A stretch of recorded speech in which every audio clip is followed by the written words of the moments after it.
Opening time tayo. Sa 115 versus 214, part 17 na tayo. Bago tayo magsimula, sa lahat ng mga damador dyan sa Luzon, Visayas at Mindanao, mabuhay kayo, viewers at subscribers. Ngayon, mahaba-haba na rin yung part na pinaglalaruan natin sa opening na 115 versus 214. Mahaba talaga rito sa 115 versus 214. Mas maraming variation to pero kaysa dun sa mga nakaraang variation natin. Kasi totoo lang na maraming lihis na tira dito. Kaya ultimo yung mga maliliit na party ng mga tirahan, sinisilip natin. Kasi gusto ko sana maging maganda yung kalalabasan ng tira. Ito, kung tutusin lang, bago ko ipakita sa inyo to, talagang niriripaso ko to. Yun lang ang aking kakayahan para alamin kung ano may tama o mali dun sa ginagawa ko. Kasi hindi naman ako nakakabasa ng books. Lahat ng ipinakikita ko sa inyo to, base lang to sa mga naging laro ko. Base lang to sa mga karanasan ko sa laban. Kaya kung ano yung mga naging karanasan ko sa laban, ipinakikita ko na rito. At ngayon, dinadagdagan ko pa ng review para na sa ganun, maipakita ko lang sa inyo ng maayos. Kaya nga, itong tirahan na to, may mga chapter at part. Kung tutusin, parang books na siya, 115 versus all na to. Kaya lang, inumpisa natin dito sa mga maliliit na parte ng tirahan. Kaya, dyan lang kayo mga kadama, huwag kayong bibitaw. Kasi, mahaba-haba itong labanan na to. Malawak ang 115 versus all. Kaya, antabay lang. Simulan ko na.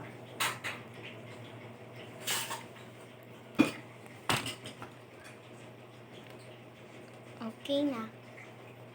115 tayo. Nag-214 siya. 6-1. 160 na naman. Nandito na tayo sa part na to. Tapos na tayo sa umaatras na 70. Sinayang natin ng 116. 16-13 siya, kumain tayo ng 16-2, kumain siya ng 7-1, kumain naman tayo ng 5-15. Diyan sa part na yan, tumira siya ng 3-13, tumira naman tayo ng 3-14. Tumira siya ng 5-1, tsaka tumira tayo ng 9-5. Nag-116 siya, nag-15-15 tayo. 8-3 siya. 5-1 tayo. 11-7 siya. 10-6 tayo. Kumbaga, detalyado talaga ang timing ng pitcha natin dito. Kasi, sa timing pa lang, kailangan natin itama yung posisyon. Kasi may mga possible na hindi natin alam, bigla siyang titira, mabibihado tayo sa posisyon. Tira lang tayo ng tira, sinusundan lang natin yung pattern ng itsura ng pitcha. Unang-una, hindi, para sa akin hindi ganun ang paraan. Unawain din natin kung ano yung bagay na bakit tayo tumitira ng isang bagay na ganun. Kasi hindi natin alam yung kalaban may binabalak na. Kaya maging masuri tayo sa mga itinitira sa atin. Ayan ha. Tumira tayo ng 10-6. Tumira siya ng 11-7. Ngayon, siya na ang titira dito. Dito sa part 16, ito yung pinaglabanan natin. Palibhasa part 17 na, ito naman ang itinira niya. 9-5. Hindi muna siya nag 6-2. Diyan sa part na yan, kailangan natin isubuan tong nasa 13 niya. Magpapakain tayo ng 116, kakain siya ng 13-1, kakain tayo ng 616. Diyan, choices na ng itim kung anong gusto niyang itira. Pag tumira siya ng 313, A3 lang tayo. Yan. Sa makatuwid, kumain siya, susubo lang natin to ng 15-1, kakain siya ng 5-15, at kakain siya ng kakain tayo ng 14-2. Choices niya kahit saan siya kumain, same as lang yan. Kaya pagkain niya ng 7-15, susubuan lang natin siya ng 2-14. Tatatlohin natin siya, diretso tayo sa damahan. Kakain siya uli ng 13-7, kakain tayo ng 12-2. Oh. Diyan sa part na yan, parehas ang pitya. Tag-apat, may dama tayo. Siyempre, kitang-kita na natin na dito, siguro milagro na lang makatabla yung kalaban. Kaya sa part na to, panalo tayo. Ibabalik ko lang ha, kung hindi naman siya nag-313. Ano oras pasok mo yan?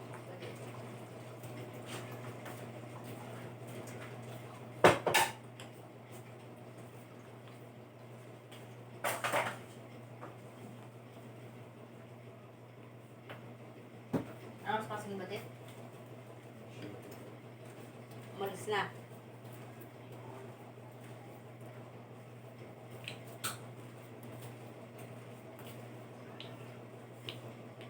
Iwanag pa pala. Tingnan mo naman tong lecheng aso na to. Oh. Kaya tangin mo talaga yung mga...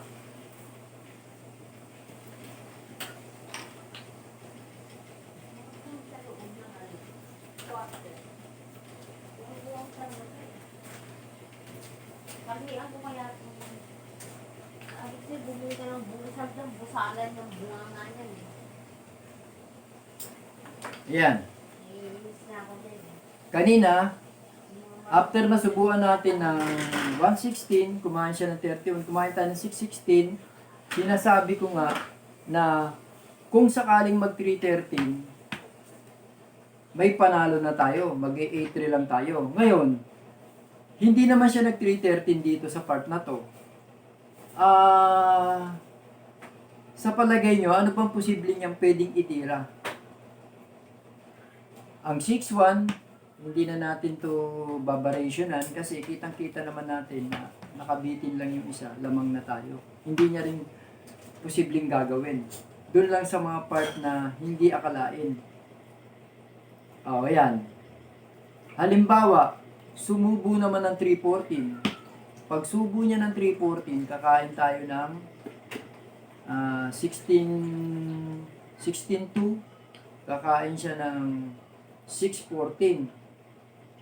Isusubo naman natin itong 7-3. Tingnan niyo mabuti mga kadama ha. Kakain siya ng 3. Bumalik siya sa pwesto niya sa 1. 13-1. Tinatlo tayo. Ngayon, may nakabitin pa siyang kakainin dyan, sasaluin lang natin. Kakain siya uli ng 16-2. Tayo naman kakain ng 3, diretso sa damahan. Yan. Diyan sa part na yan, mga kadama, ito ang posible niyang ititira. Ngayon, iiwas lang tayo dahil mamamatay ang dama, ibibigay niya to. At papatayin ng dama. Ayan. So, gagawin natin, i-abanti natin to. Titira siya dyan, abanti tayo. Dito siya titira. Gaganon lang tayo. 10-6 siya. Titira tayo ng 14-3. Titira siya dito ng 6-2. Titira tayo dito ng 3-8. So, titira naman siya dito ng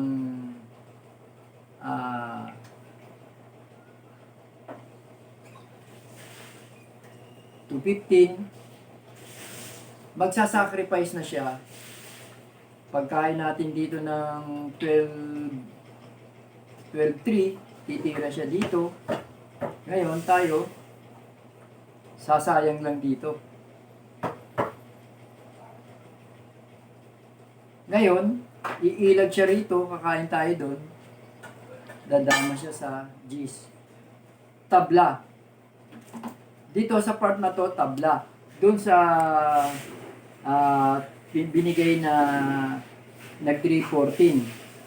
Sige mga kadama, meron pa mga possible na gagawin siyang tira na talaga bang pwede siyang manalo doon sa labanan na yun. Tignan natin.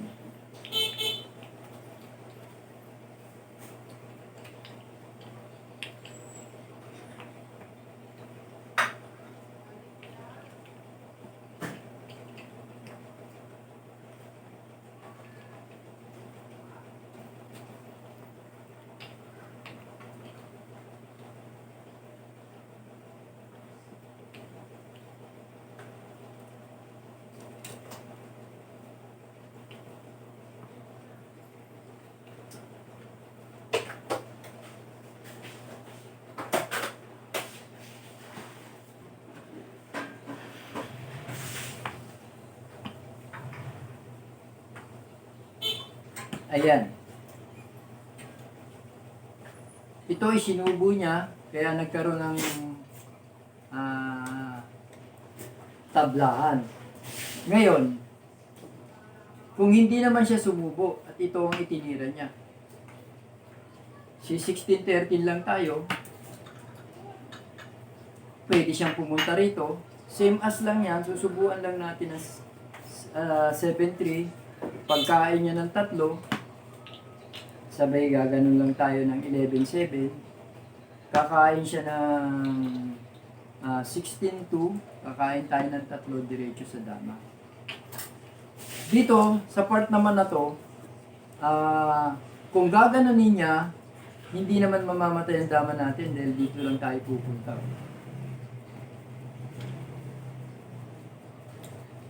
Kaya dyan sa part na yan, lamang tayo. Tatakip siya dyan. Titira lang tayo ng 8-3. Posibleng sumayang siya ng 16-14. Iilag lang tayo. Pag tira niya dito, titira lang tayo ng 4-16. So mga kadama, dito sa part na to, panalo na naman ang puti rito. Kaya marami siyang pagdadaanan na talo pag dumating doon sa punto na gano'n ang posisyon.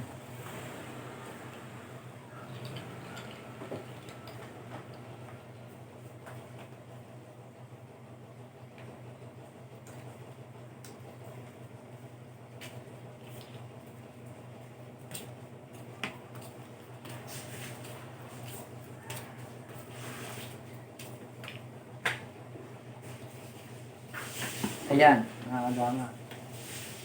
Ibig sabihin, pag ito ang itinira niya, may panalo pa tayo.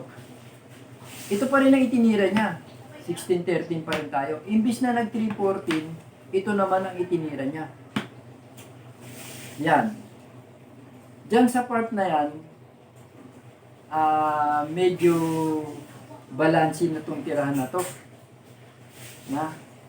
Na posibleng maipit tayo ng konti at makalamang siya sa posisyon. Diyan, ang best move natin, 8-3 pa rin. Marami na sa kanyang bawal.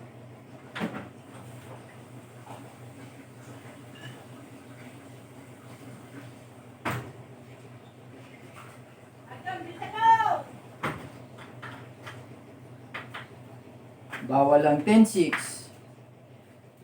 Bisa mo, andyan si Badet. Kung 12-8 ang ititira niya, gaganon lang tayo. Oy, nantay ka na ni Badet. Bawal pa rin ang 10-6. So sa makatuwid, madidibal din na siya. Aljun. Kung aatras naman siya ng maaga,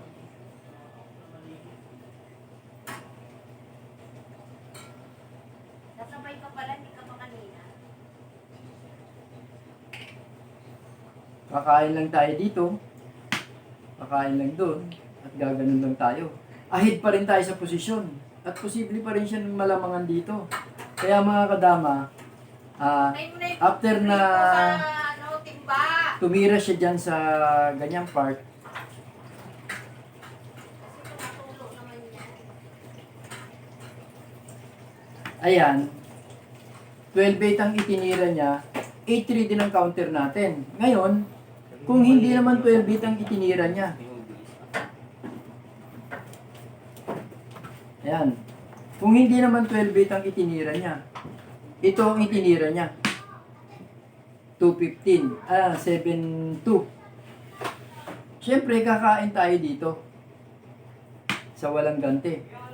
Tsaka tinira niya ngayon to. Yan. Tignan nyo mga kadama. Kakain tayo ng dalawa. 2, 6. Ngayon, siya dito kakain. Nilansi tayo. Yan na, Teban. Kumain siya ng 16-2 at kumain tayo ng 7-15. Dalawang pitcha niya ang kakain ng tatlo. So, makatuwid. Kahit anong posisyon na pwede niyang itira, okay naman. Pag dito siya kumain, sa 2, 3, ang best move natin, ito lang.